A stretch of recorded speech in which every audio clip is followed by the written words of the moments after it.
एक चर वाले द्विघात समीकरण एक्सरसाइज 1.1 का सवाल नंबर अब हम 4 का 1 करते हैं। ठीक है, देखो सवाल क्या बोल रहा है।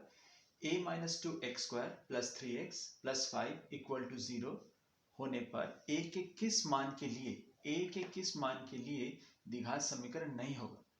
यानी ये जो समीकरण तुम्हें दिख रहा है, यहाँ पे जो a तुम्हें दिख रहा है, a का ऐसा कौन सा मान होगा कि जिस मान के लिए ये समीकरण जो अभी द्विघात समीकरण है, ये द्विघात समीकरण नहीं रहेगा। अब इसे हल करने के लिए हम सबसे पहले द्विघात समीकरण का जो जनरल रूप है वो लिखते हैं। देखो, तो द्विघात समीकरण का वास्तविक रूप है ax square plus b x plus c equal to 0। अब जैसे कि इस रूप में हमने देखा था, हमने कंडीशन में लिखा था कि a का मान कभी भी 0 नहीं हो सकता। ये कंडीशन हम देख चुके हैं। अब ये कंडीशन क्यों हमने देखा था कि a का मान कभी भी 0 नहीं हो सकता, क्योंकि अगर a का मान x स्क्वायर का जो गुणांक a है, इसका मान अगर 0 हुआ तो ये पूरा अंश 0 होगा और तब ये द्विघात समीकरण नहीं रहेगा। ठीक, अब इस समीकरण को जो सवाल में दिया हुआ उसमें ध्यान दो। इसमें क्या बोला गया कि a के किस मान के लिए, a का ऐसा कौन सा मान हो सकता है कि जिस मान के लिए ये जो समीकरण जो अभी द्विघात समीकरण है, ये द्विघात समीकरण नहीं रहेगा। तो ध्यान दो, हम जैसे देख रहे हैं कि अगर ये वाला मान a माइनस टू, ये पूरा मान अगर 0 हो जाए, a माइनस टू अगर 0 हो, तो देखो a माइनस टू अगर 0 होगा, यानी ये पूरा अंश अगर 0 हो जाए, तब ये द्विघात समीकरण नहीं रहेगा। यानी a माइनस टू का मान अगर 0 होगा तो द्विघात समीकरण नहीं रहेगा। और अगर a minus two equal to 0 है तो हम लिख ही सकते हैं a equal to a minus two, जब उस तरह जाएगा क्या होगा, प्लस 2 हो जाएगा। यानी a का मान देखो क्या आ रहा है, a का मान आ रहा है 2 प्लस 2। यानी अब a का मान अगर प्लस 2 यहाँ लिखोगे तो देखो प्लस 2 और माइनस 2 क्या होता है, असल में 0 हो जाता है। और a का मान अगर 2 होगा तो ये अंश क्या होगा, 0, और 0 इंटू एक्स स्क्वायर होगा 0। यानी तब ये जो द्विघात समीकरण है, ये द्विघात समीकरण नहीं रहेगा। यानी तुम्हारे इस सवाल का आंसर क्या होगा, a का मान अगर 2 होगा तो ये जो समीकरण है, ये द्विघात समीकरण नहीं रहेगा। क्लियर हुआ। 4 का 3 नंबर सवाल देखो। 3x square plus 7x plus 23 equal to x plus 4 bracket में इंटू एक्स प्लस 3 प्लस 2 को ax square plus b x plus c equal to 0 के रूप में लिखो। तो ये जो सवाल है, इस सवाल में ax square plus b x plus c, ये वाला रूप यहाँ तक तो दिख रहा है, लेकिन इक्वल टू 0 की जगह तो इतना सब कुछ है। यानी हमारा उद्देश्य ये रहेगा कि इस वाले हिस्से को हल करें और किसी तरह यहाँ से 0 ले आए। ठीक, अब देखो इसको किस तरह से हल करें। यहाँ से देखो सॉल्यूशन। सबसे पहले जो लिखा था 3x square plus 7x plus 23, इसको जैसा था वैसे ही रखेंगे। यहाँ पे क्या है, x plus 4, x plus 3 plus 2।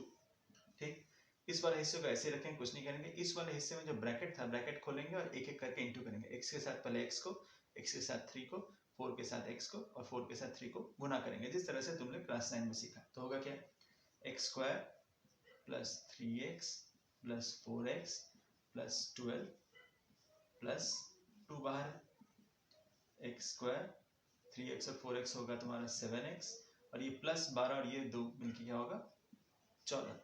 और बराबर के इस तरफ कौन है, वो है 3x square plus 7x plus 23। ठीक है, अब क्या करें, जितने भी x स्क्वायर को इस तरफ ले आते हैं, 7x को इस तरफ ले आते हैं, 14 को इस तरफ ले आते हैं, तो होगा क्या 3x स्क्वायर, ये x स्क्वायर जब इस तरफ आएगा तो माइनस x स्क्वायर होगा।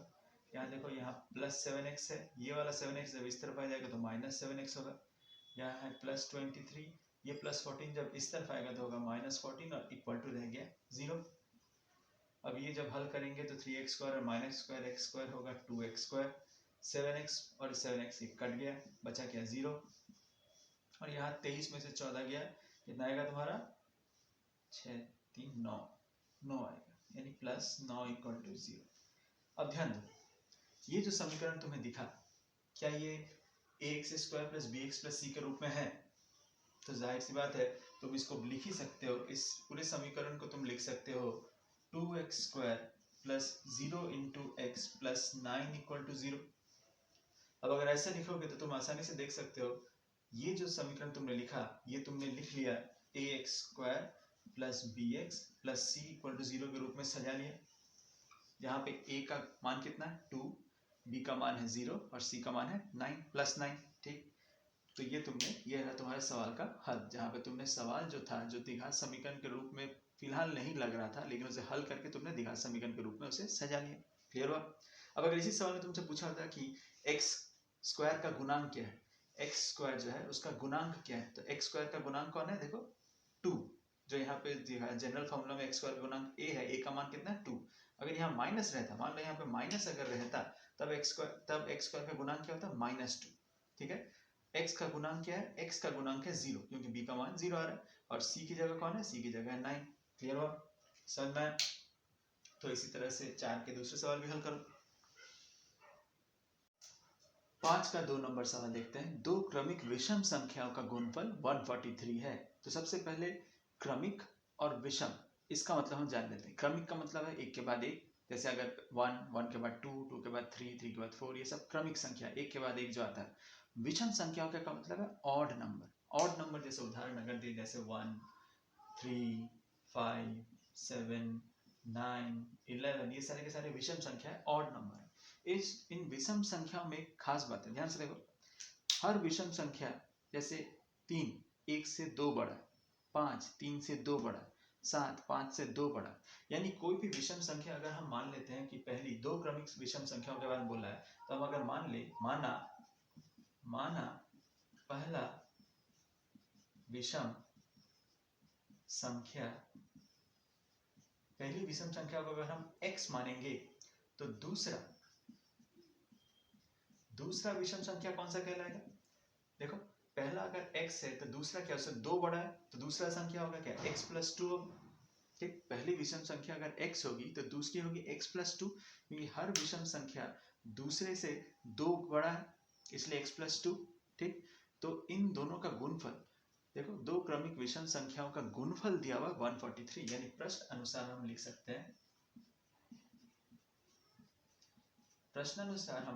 हैं, x × x + 2, ये दिया हुआ 143।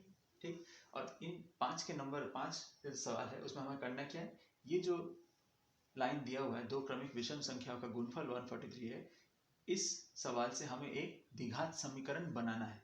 ठीक है, इस सवाल से हमें एक द्विघात समीकरण बनाना है। तो देखो हमने अभी तक क्या बनाया, x × x + 2 = 143। तो क्या एक द्विघात समीकरण अभी तुम्हें दिख रहा है, अभी फिलहाल तुम्हें नहीं दिख रहा है, लेकिन अगर ये इंटू अगर तुम करो, जैसे x के साथ x को गुना करोगे तो x² आएगा, x के साथ 2 को गुना करोगे तो 2x आएगा, इक्वल 143 को इस तरफ ले आओ, x² + 2x - 143 = 0।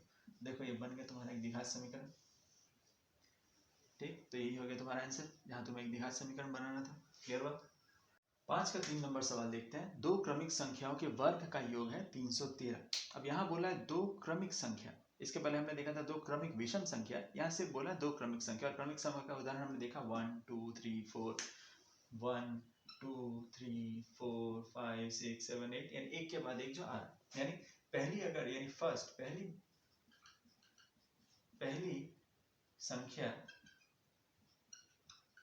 पहली संख्या को अगर हम x मानेंगे, तो दूसरी संख्या क्या होगी, दूसरी संख्या होगी x + 1। ठीक, क्यों, देखो कि हर संख्या दूसरे से एक ज्यादा है, तो पहली संख्या को अगर x मानेंगे तो दूसरी संख्या होगी x + 1 होगी। ठीक, अब प्रश्न अनुसार दो क्रमिक संख्याओं का वर्ग बोला, वर्ग का योग, यानी ये जो संख्या है इनका वर्ग करना होगा, फिर उसका योग करना होगा। यानी प्रश्नानुसार क्या बोला, दोनों संख्याओं के वर्ग का योग, वर्ग यानी x का वर्ग होगा x² और x + 1 का वर्ग होगा x + 1 का होल स्क्वायर, इनका योग यानी प्लस, इनका योग कितना दिया हुआ, 313। अब यहां से हमें एक द्विघात समीकरण बनाना है, तो क्या अभी ये तुम्हें द्विघात समीकरण के रूप में दिख रहा है, थोड़ा बहुत दिख रहा है, लेकिन अभी भी थोड़ा बहुत हल करना बाकी है, तो इसे हल कर लेते हैं।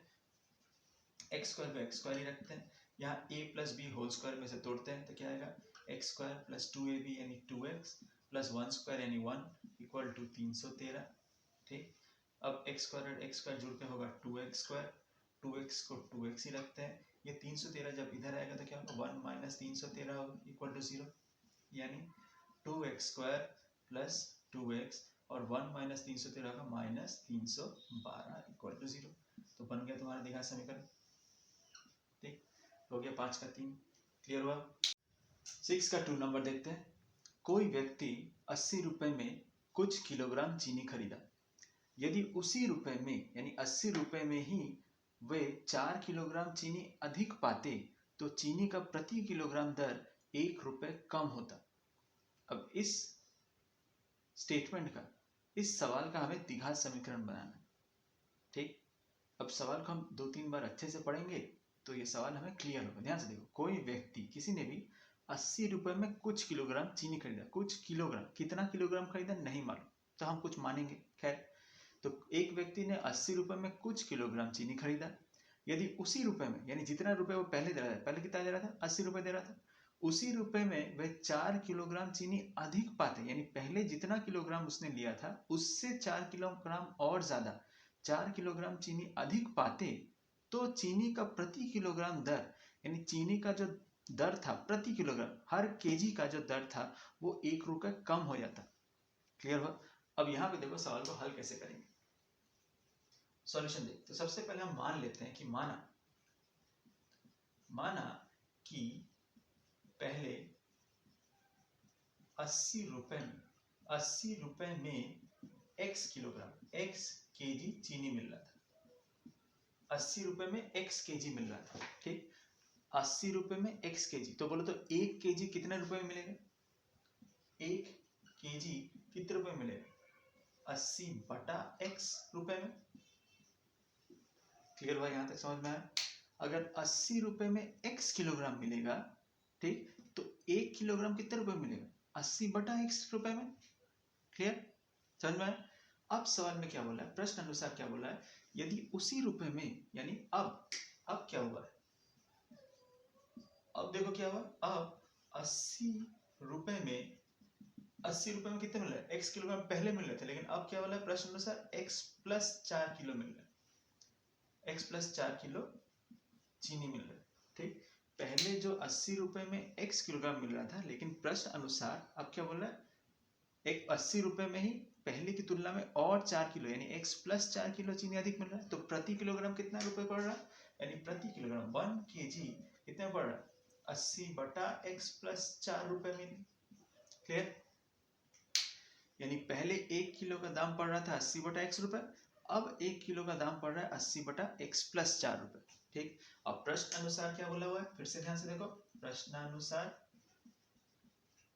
अनुसार बोला है कि 4 किलोग्राम चीनी अधिक पाते तो चीनी का प्रति किलोग्राम, देखो हमने प्रति किलोग्राम में दर निकाल लिया है, पहले का प्रति किलोग्राम दर और बाद में प्रति किलोग्राम दोनों ही हमने निकाल लिया है, तो चीनी का प्रति किलोग्राम दर 1 रुपए कम होता है, यानी पहले की तुलना में अब जो होता है वो 1 रुपए कम होता है। तो इसको इसे समीकरण के रूप में कैसे लिखे, इसे लिखेंगे, पहले का प्रति किलोग्राम दाम था x 80 माइनस x 80 बटा x, उससे माइनस करेंगे 80 बटा x प्लस 4, तो कितना आना चाहिए? 1 आना चाहिए। यानी पहले की तुलना में अब जो है वो अगर अंतर इसका निकालें, यानी माइनस करेंगे, तो 1 रुपए कम होगा। ठीक, अब ये बन गया हमारा समीकरण। अब क्या ये तुम्हें द्विघात समीकरण दिख रहा है? फिलहाल नहीं दिख रहा है, तो इसे हल कर लेते हैं।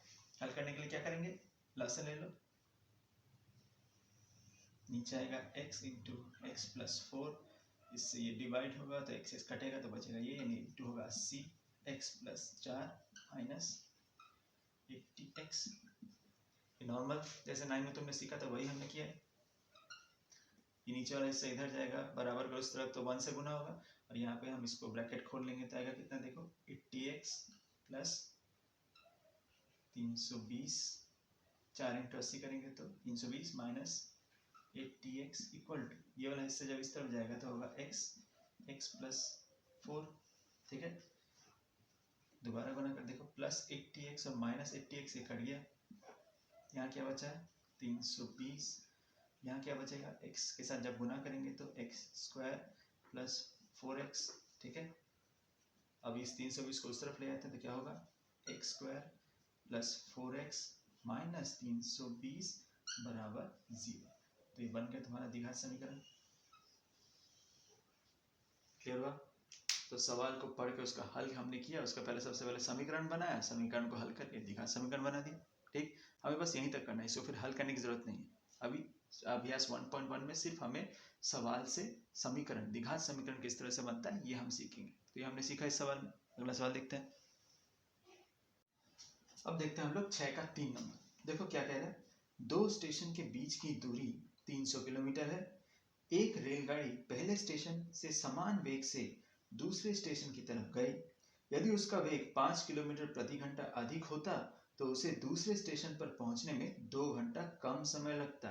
अब इस सवाल पे ध्यान से देखो, इसमें वेग है, दूरी है और समय है। अब ये तुमने क्लास 9 में वेग जरूर पढ़ा होगा, उसमें तुम्हें ये मालूम है कि वेग होता क्या है, दूरी बटा समय। तो सबसे पहले हम देख लेते हैं, मान लेते हैं दो बिंदु है ए और बी, ये दो स्टेशन है, स्टेशन ए स्टेशन बी, ठीक। इसमें एक रेलगाड़ी है, मान लो ये तुम्हारी ये रेलगाड़ी, ठीक है, ये रेलगाड़ी है जो ए से बी में जाएगी। और ए से बी की दूरी कितनी दी हुई है, ए से बी की जो दूरी है वो दिया हुआ है 300 किलोमीटर। 300 किलोमीटर दूरी दिया हुआ है ए से बी की, ठीक है। समय कितना लगेगा ये हमें ध्यान में रखना है। दिया क्या हुआ है, सवाल में दिया है कि एक रेलगाड़ी पहले स्टेशन से समान वेग से दूसरे स्टेशन की तरफ गई, ए से बी में समान वेग से गई। अगर इस रेल का वेग 5 किलोमीटर प्रति घंटा, यानी इसका जो वेग है वो जो भी था वो अगर 5 किलोमीटर प्रति घंटा अधिक होता, 5 किलोमीटर प्रति घंटा अधिक होता तो क्या होता, ये अगर ज्यादा तेजी से जाती तो जल्दी पहुंच जाती। तो सवाल में वही लिखा है, देखो 5 किलोमीटर प्रति घंटा अधिक होता तो समय कितना लगता, 2 घंटा कम लगता। यानी पहले की तुलना में, पहले इसका वेग जो भी था उसकी तुलना में 2 घंटा कम लगेगा। यानी पहले कितना वेग था ये हमें नहीं मालूम, ये हमें नहीं मालूम, तो हम यहाँ पे माने। इसको जब हल करेंगे, देखो सॉल्यूशन क्या है, ए से बी की दूरी क्या दिया हुआ है, ये दिया ही हुआ है कि 300 किलोमीटर है। अब हम पहले ट्रेन का वेग हम मान लेते हैं x किलोमीटर था, x किलोमीटर प्रति घंटा। पहले ट्रेन का वेग था x किलोमीटर प्रति घंटा, उसे कितनी दूरी तय करनी है, 300 किलोमीटर। तो अगर 300 किलोमीटर दूरी तय करेगा और वेग उसका x किलोमीटर प्रति घंटा है तो समय कितना लगेगा, तो ट्रेन द्वारा लिया गया समय, या अतः ट्रेन द्वारा लिया गया समय कितना लगेगा, हमें क्या मालूम है, हमें मालूम है, मैं यहाँ साइड में थोड़ा सा लिख दे रहा हूं तुम्हें। वेग क्या होता है, वेग होता है दूरी बटा समय, यही होता है, वेग होता है दूरी बटा समय, ठीक। तो समय क्या होगा, समय क्या होगा, देखो समय अगर ऊपर गया तो समय क्या लिख सकते हैं, दूरी बटा वेग लिखेंगे। देखो समय को लिख सकते हैं दूरी बटा वेग, ठीक। तो ट्रेन का वेग है x किलोमीटर प्रति घंटा, दूरी है 300, तो समय कितना लेगा, वो लेगा 300 बटा x। क्लियर हुआ, यहाँ तक समझ में आया। दूसरे केस में क्या बोल रहा है, यदि ट्रेन का वेग पहले जो x किलोमीटर प्रति घंटा था अगर वो 5 किलोमीटर प्रति घंटा और अधिक होता, ठीक, और अधिक होता, यानी अब जो है, अब ट्रेन का वेग कितना है, वो है x प्लस 5 किलोमीटर प्रति घंटा, x प्लस 5 किलोमीटर प्रति घंटा अब ट्रेन का वेग है। तो अब ट्रेन कितना समय लेगा, ट्रेन द्वारा लिया गया समय, अब ट्रेन कितना समय लेगा, दूरी बटा वेग, तो दूरी क्या है, अभी भी वही 300 ही है, वेग कितना है x प्लस 5, तो अब जो समय लेगा वो है 300 बटा x प्लस 5। अब प्रश्न अनुसार क्या दिया हुआ है, प्रश्न अनुसार देखो, प्रश्न अनुसार दिया हुआ है कि अगर वो 5 किलोमीटर प्रति घंटा अधिक होता तो दूसरे स्टेशन पहुंचने में 2 घंटा कम समय लेता, 2 घंटा कम लेता, किसकी तुलना में, पहले के समय की तुलना में अब 2 घंटा कम लेता। यानी इसे हम सजाएं कैसे, 300 बटा x समय पहले लेता, यानी ये बड़ा है, इससे माइनस क्या होता, 300 बटा x प्लस 5, इससे ये अगर ये माइनस होता तो समय कितना होता, 2 घंटा कम लगता। तो ये बन गया तुम्हारा समीकरण। अब ये समीकरण जो बना, ये द्विघात समीकरण दिख रहा है, नहीं दिख रहा है, तो इसे हमें सबसे पहले द्विघात समीकरण के रूप में सजाना है। तो क्या करना है, ठीक इसके पहले जैसे हमने क्रॉस किया था, क्रॉस मल्टीप्लिकेशन करते हैं। सबसे पहले यहाँ लासा करेंगे, यहाँ कितना आएगा 300x प्लस 5 और यहाँ आएगा 300x इक्वल टू 2। ये वाला हिस्सा जब इस तरह हो जाएगा तो 2 से गुना होगा और यहाँ पे ब्रैकेट खोलेंगे तो आएगा 300x plus 1500 minus 300x 2 into x plus 5x, ठीक है। यहाँ बचेगा 1500 2 x प्लस 5x। देखो इस 2 से ये 1500 कटेगा तो कितना आएगा 750, यानी बचा क्या 750 इक्वल टू गुना कर देंगे अगर x स्क्वायर प्लस 5x, इस x से गुना कर दिया तो यह है। अब इस साइड से उस तरफ ले आते हैं तो बचा क्या x square plus 5x minus 750 equal to 0। तो ये बन गया तुम्हारा द्विघात समीकरण। क्लियर? तो सवाल को हमने द्विघात समीकरण के रूप में बना दिया, अब इसे हल करने की जरूरत नहीं है, यहीं तक करना है, ठीक। तो किस तरह से एक सवाल को हल करके हम द्विघात समीकरण बनाएंगे ये हमने इस अभ्यास में सीखा। अब बाकी के सवाल रहे तुम्हारे होमवर्क, कोशिश करो जो अटकेगा वो पूछो।